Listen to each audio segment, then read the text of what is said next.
O filme A Casa Monstro nos traz a história de 3 crianças que acabam arcando com a difícil tarefa de lutar contra uma casa possuída por um espírito, que após um incidente com o proprietário do lugar, criou uma consciência própria e começou a atacar crianças e qualquer coisa que se aproximava dela.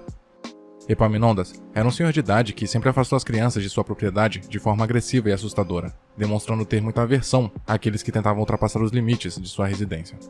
Quando acaba passando mal por conta de um grande estresse enquanto afastava DJ de seu gramado, ele é levado para um hospital e desse ponto em diante, a casa parece acordar, devido à saída dele de perto do lugar.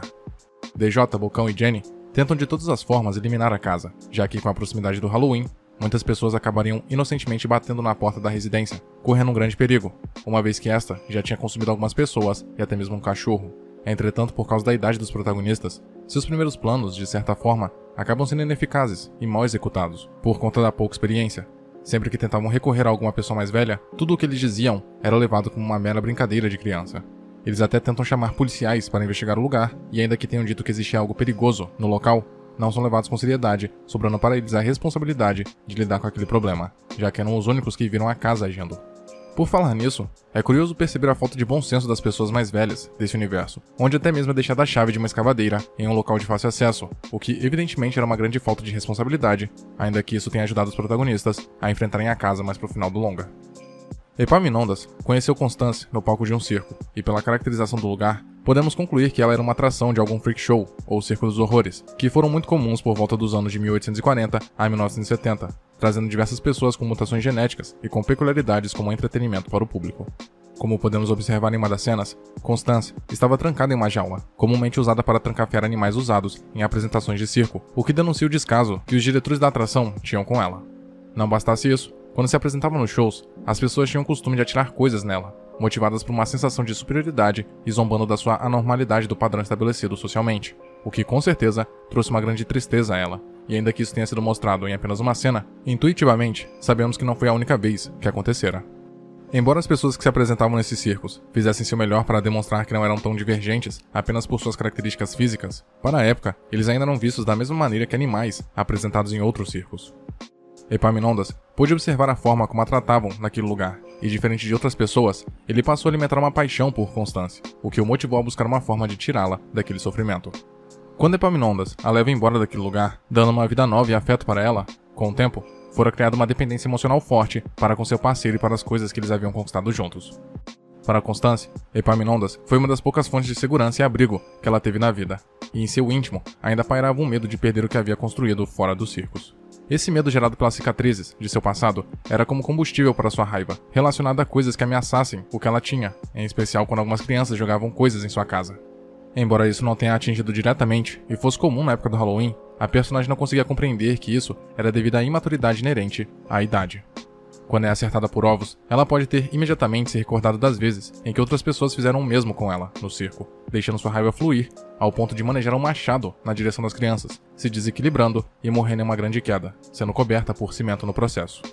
Com a morte de Constance, Epaminondas terminou a casa como uma maneira de atender a uma das coisas que ele mais queria na vida.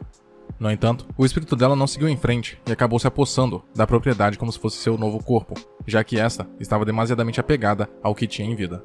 Sua alma estava ligada aos sentimentos que tinha quando havia morrido, levando ela a enxergar todos que se aproximavam da casa como verdadeiras ameaças, motivando seus ataques.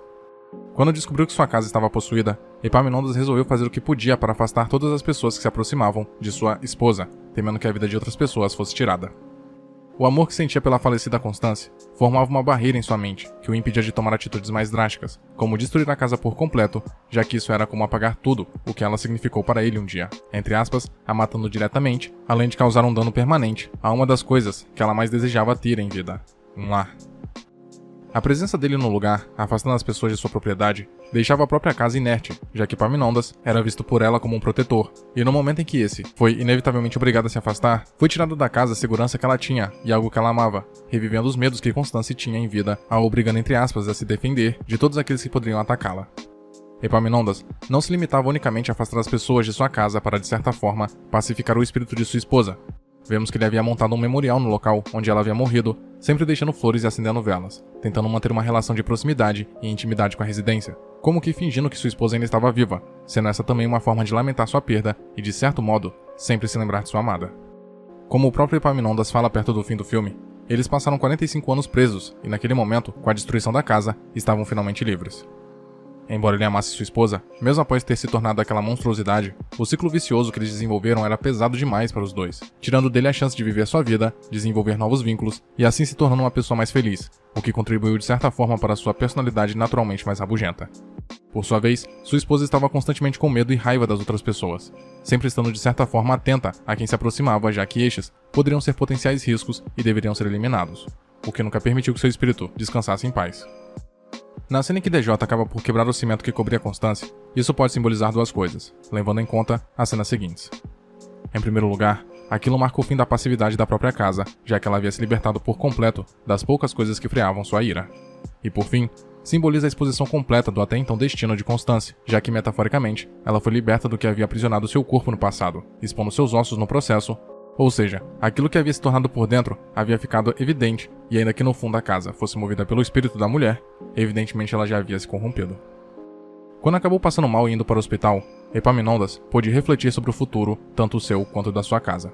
Ainda que ele morresse, não havia garantias de que a casa tivesse um tempo limite, o que significaria que ela continuaria a machucar ainda mais pessoas por tempo indeterminado, já que após seu falecimento, ele não estaria lá para afastar as pessoas de sua casa.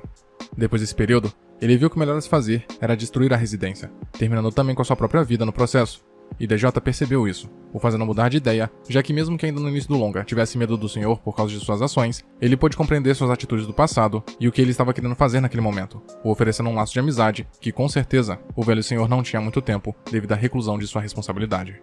Quando a casa é destruída, vemos uma mudança notável na personalidade de Epaminondas, que passou de um senhor raivoso e rabugento para uma pessoa muito mais alegre e sorridente. Isso não se limitou unicamente a um sentimento momentâneo de liberdade e agradecimento, já que ele volta para o antigo local de sua casa na intenção de devolver os brinquedos, tirados das crianças, que ele havia pegado delas ao longo dos anos. Não somente ele estava refém de afastar as pessoas de sua casa, mas os sentimentos que sua esposa sentia por essas pessoas, de certa forma, deixando de lado seus reais sentimentos e valores, para manter aquele ciclo de raiva, o fazia deixar de lado seus reais sentimentos e valores, para manter aquele ciclo de raiva e proteção deturpado. Entretanto, nesse momento, após longos 45 anos, ele estava feliz por sua esposa ter finalmente seguido em frente e de poder escolher o que fazer com a própria vida. E DJ, junto de seus amigos, fizeram ele relembrar do valor de criar laços com outras pessoas, o relembrando de como era bom ter indivíduos à sua volta. Muito obrigado por ter chegado até aqui. Imagino que, de algum modo, esse vídeo tenha sido interessante para você, e por isso peço que o curta e o compartilhe para ajudar a divulgar o conteúdo do canal. Se quiser ajudar e puder, claro, torne-se membro e confira os benefícios de cada nível de assinatura. Na tela, tem mais vídeos que talvez possam te interessar. Até a próxima.